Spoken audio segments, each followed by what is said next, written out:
Breaking news alert. One person is dead, a driver is detained, and a lot of police action is happening in a South Fargo neighborhood. We're headed live right now to where the Valley Today's Brian Sherrod is following this breaking story on this Friday morning. Good morning, Brian.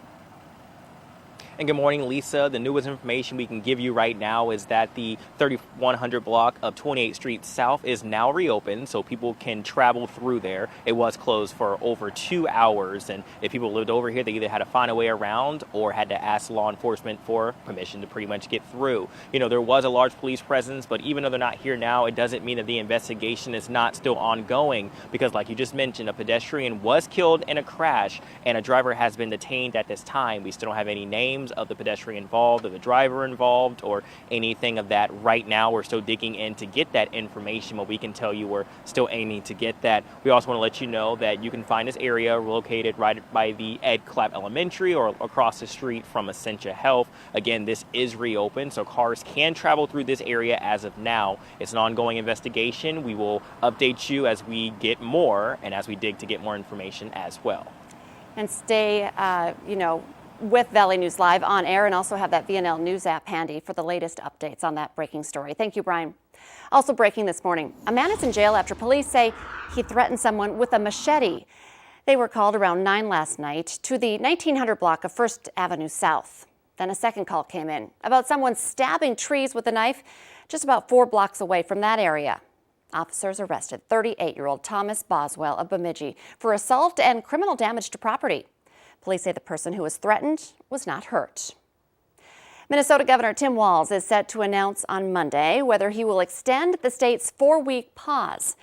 Restrictions on social gatherings, bars, restaurants, gyms, and sports started on November 20th and is currently set to expire next Friday.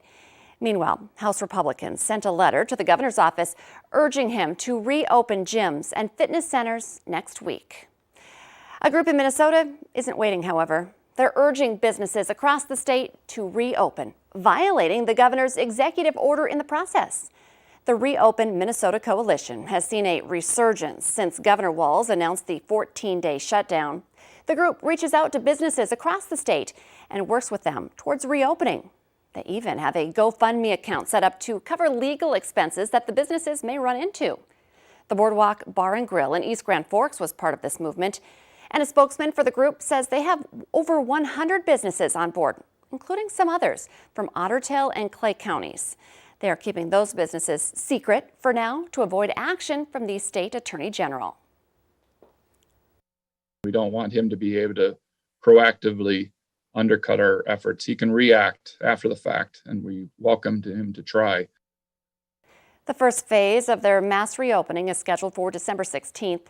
Restaurants that violate the governor's emergency order can face a $25,000 fine. Let's get a check now of our Friday morning forecast. And we're starting out the day under some clouds and kind of some haze, it looks like, Lisa.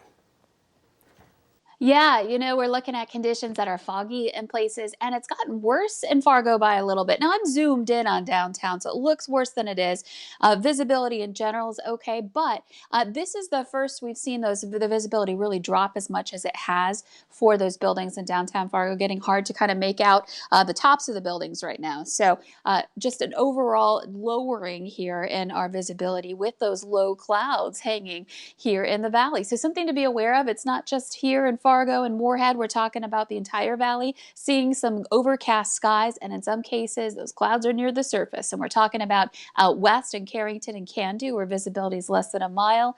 Rugby and Minot heading westward into the central part of the state. We're dealing with the fog there too. And then over in Foston, we've been watching visibility that's been low. We're only at a mile there, and there may be some spots in between here where we're seeing some lowering. As you see in Fargo out at the airport, the visibility is being reported great, but we are seeing it down slightly as we're looking toward downtown Fargo. And that might get updated at the top of the hour here, given what I'm seeing on our Skycam. Here's a look at our temperatures. We are into the 20s to about 30 degrees. It's 26 in Fargo and 26 in Grand Forks. So not bad temperature-wise to start, but there might be a little frost with the fog and being below freezing out there.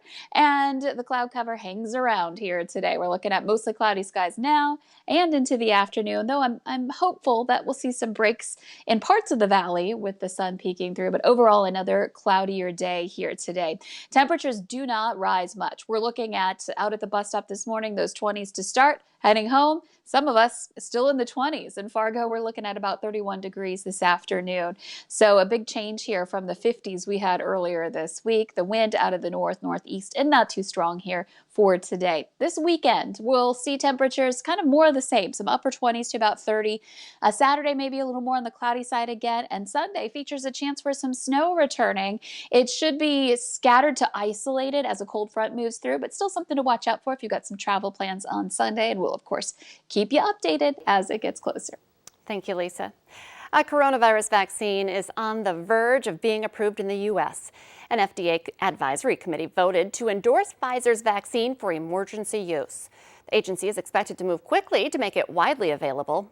The vaccine's approval came on the same day that more than 3,300 COVID-19 deaths were reported in the country, the most since the pandemic began, breaking a record set a day earlier.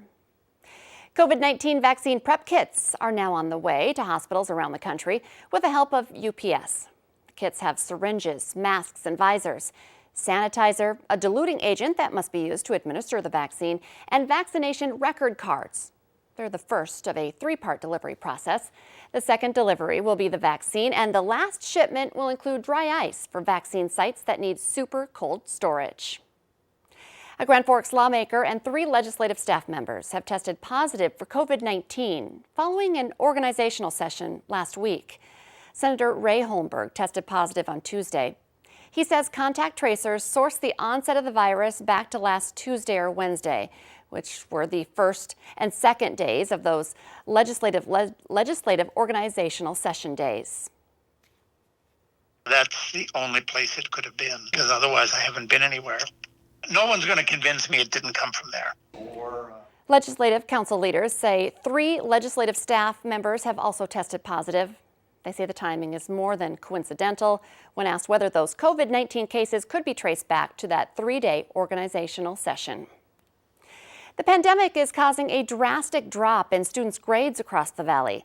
Several parents have reached out to us on our whistleblower hotline, saying their straight-A students are now failing multiple classes due to online learning. The principal at Fargo North tells us many families doing virtual academy are not on pace. Students normally get 3 credits a semester. Now only 1/3 are on pace to earn 3 credits. Andy Dolan says they're looking at a new alternative for next year for students who want to learn virtually. He was failing 4 grades. Like science, he had a 35%. From last year, we're at North, we're about 2.5 times more failures than we normally would have. If you look at a 5-year history, it's even more than that. Data from West Fargo Public Schools shows that since last fall, there's been a 6% increase in students having at least 1 or more Fs. The NAACP is stepping in and demanding changes at NDSU after 3 racially charged incidents within the last week. A racist Snapchat group was exposed on social media, as was a Snapchat video of NDSU students reenacting the death of George Floyd, and a threatening email sent to NDSU President Dean Prashani from a pro-white organization.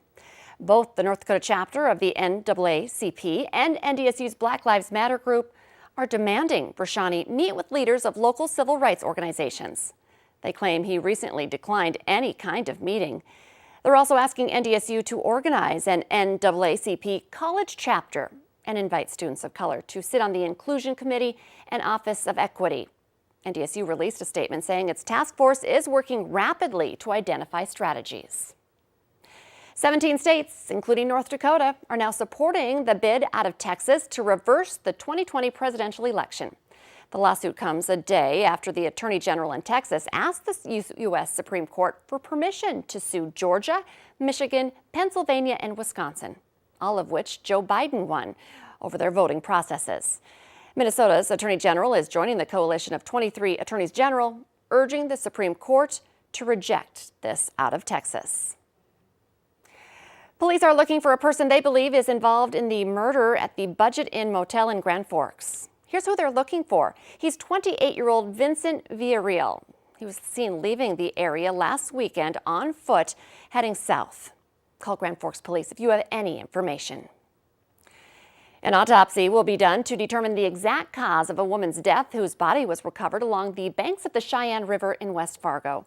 She was the subject of a 2-day search after police were notified of a suicidal woman near the river. The woman's name will not be released until family members are notified.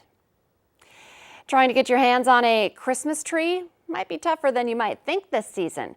A nationwide tree shortage combined with high demand means fewer trees in the valley. In fact, many places locally are already sold out for the season. And while it's bad news for those searching for a tree, it has been good news for local fundraising efforts. Many of the pop-up tree shops are either out or down to their last few trees. If you're still looking for one, we do know after checking around that Baker Gift and Garden in South Fargo has about 100 trees left. And we are still looking for your help with our virtual food drive. We've raised more than $11,000 so far, but that's only 30% of our goal. If you're in a position to help, there are a number of items that you can buy and donate right from your phone. Download our free VNL News app, look for the virtual food drive button, and click to donate. Let's get our answer now to our question of the morning on Facebook. Here's today's question. 75% of women say they do this more during the holidays than they do any other time of the year. We had a lot of great guesses. I thought baking, shopping, spending money were all right up there, but the answer to this survey question, cleaning. Remember, we post that question on our Valley News Live Facebook page every weekday morning, so go ahead and play along. The Today Show and CBS This Morning are just about to start, but the Valley Today rolls on. You can join us for more live up-to-the-minute news and weather right now on the Fargo CW, and that includes breaking news. A pedestrian is dead and a driver is detained. We're going to get a live report coming up on the Valley Today.